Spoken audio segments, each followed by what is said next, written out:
Welcome back to another in our great chapters of the Bible. Our chapter today is Numbers chapter 11. The Israelites murmur and complain. Beginning in verse 1.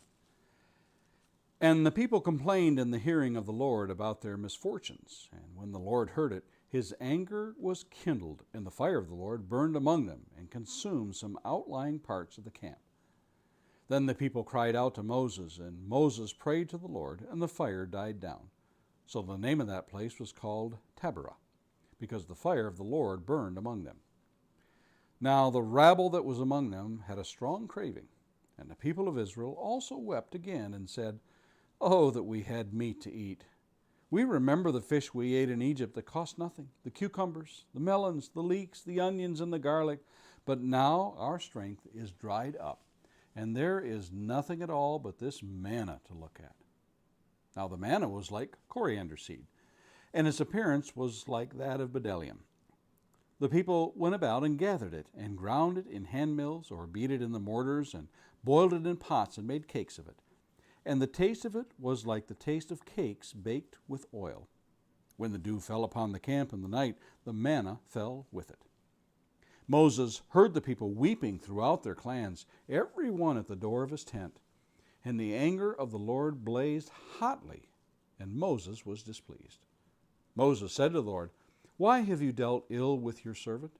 And why have I not found favor in your sight, that you lay the burden of all this people on me? Did I conceive all this people? Did I give them birth, that you should say to me, Carry them in your bosom, as a nurse carries a nursing child, to the land that you swore to give their fathers? Where am I to get meat to give to all this people? For they weep before me and say, Give us meat that we may eat. I'm not able to carry all this people alone. The burden is too heavy for me. If you'll treat me like this, kill me at once, if I find favor in your sight, that I may not see my wretchedness. Then the Lord said to Moses, Gather for me 70 men of the elders of Israel, whom you know to be the elders of the people and officers over them, and bring them to the tent of meeting, and let them take their stand there with you. And I will come down and talk with you there. And I will take some of the Spirit that is on you and put it on them. And they shall bear the burden of the people with you, so that you may not bear it all yourself alone. And say to the people, Consecrate yourselves for tomorrow, and you shall eat meat. For you have wept in the hearing of the Lord, saying, Who will give us meat to eat? For it was better for us in Egypt. Therefore the Lord will give you meat, and you shall eat.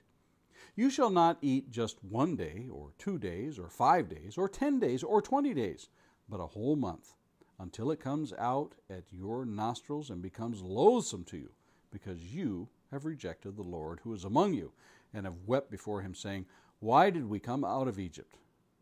But Moses said, The people among whom I am number 600,000 on foot. And you have said, I will give them meat, that they may eat a whole month.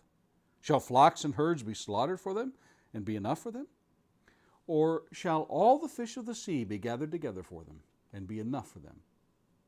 And the Lord said to Moses, Is the Lord's hand shortened? Now you shall see whether my word will come true for you or not. So Moses went out and told the people the words of the Lord. And he gathered 70 men of the elders of the people, and placed them around the tent.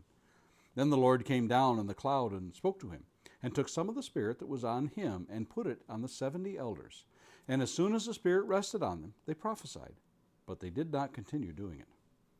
Now 2 men remained in the camp, one named Eldad, and the other Medad, and the Spirit rested on them. They were among those registered, but they had not gone out to the tent, so they prophesied in the camp. And a young man ran and told Moses, Eldad and Medad are prophesying in the camp. And Joshua, the son of Nun, the assistant of Moses from his youth, said, My lord, Moses, stop them.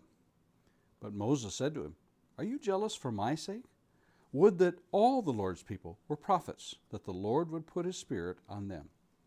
And Moses and the elders of Israel returned to the camp.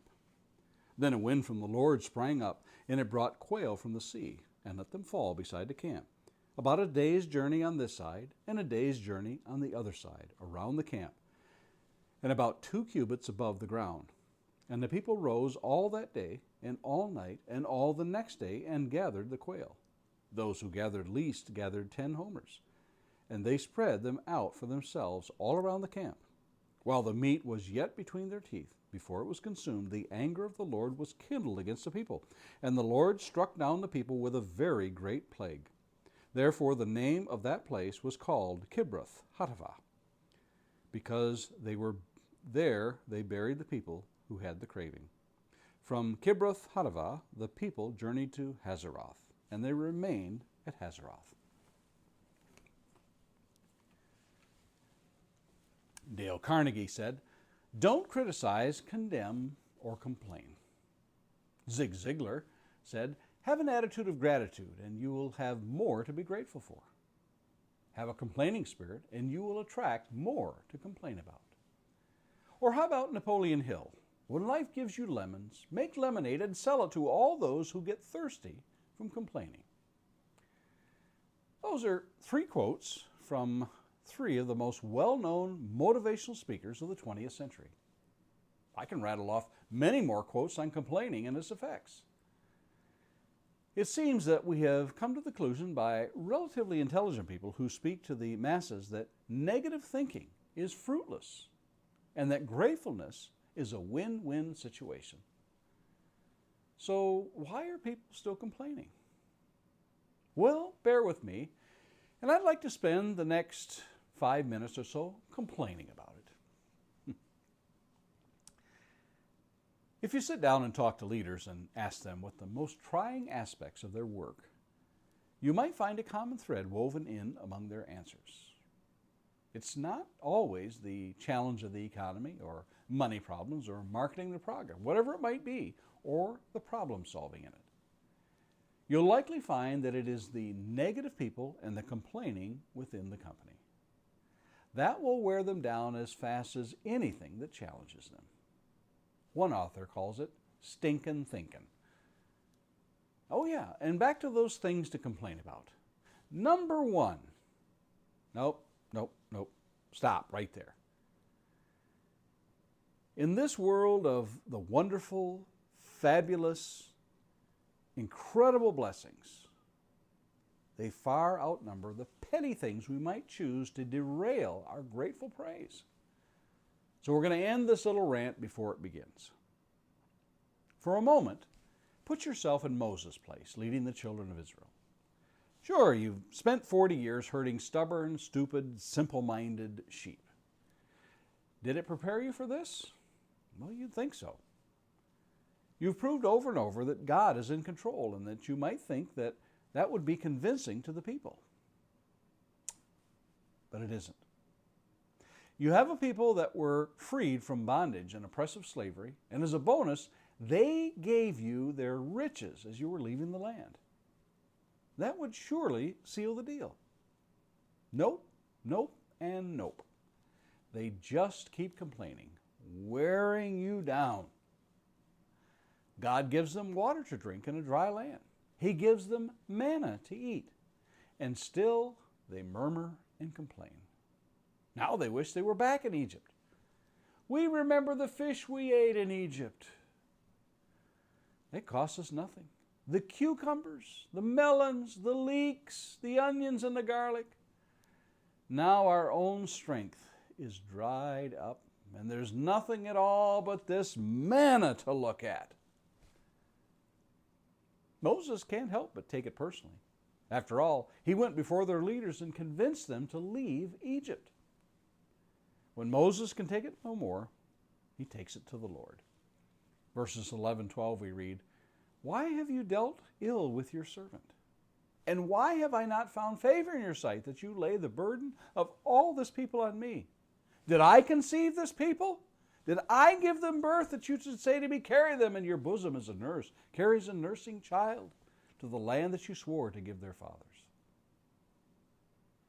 The Lord hears Moses' complaint and decides that others can share his burden and takes the spear from Moses and spreads it among 70 others. Joshua perhaps jealous that others were sharing in what Moses had, begs Moses to stop them. Moses makes a statement that many a leader wishes for those who lack the vision to see beyond the momentary troubles that surround them. Are you jealous for my sake? He told him. Would that all the Lord's people were prophets, that the Lord would put his Spirit on them. That would make a leader's walk so much easier if those under them could catch the vision, so to speak. Over and over, we'll see the Israelites engage in stinking thinking, complaining about water, food, meat, leadership, the long journey. They will constantly challenge Moses. But in reality, they're putting God to the test. But God had told them in Deuteronomy 6:16, "You shall not put the Lord your God to the test, as you tested him at Massah." The writer of Hebrews reminds us of that very thing in Hebrews 3, verses 7 and 8. Therefore, as the Holy Spirit says, "Today if you hear his voice, do not harden your hearts as in the rebellion, on the day of testing in the wilderness." Oh, and that list of complaints I was going to tell you about. Have you got time for that? No? How about some gratefulness? Now that's the Spirit. And Lord willing, let's meet here again tomorrow for another amazing chapter in the Bible.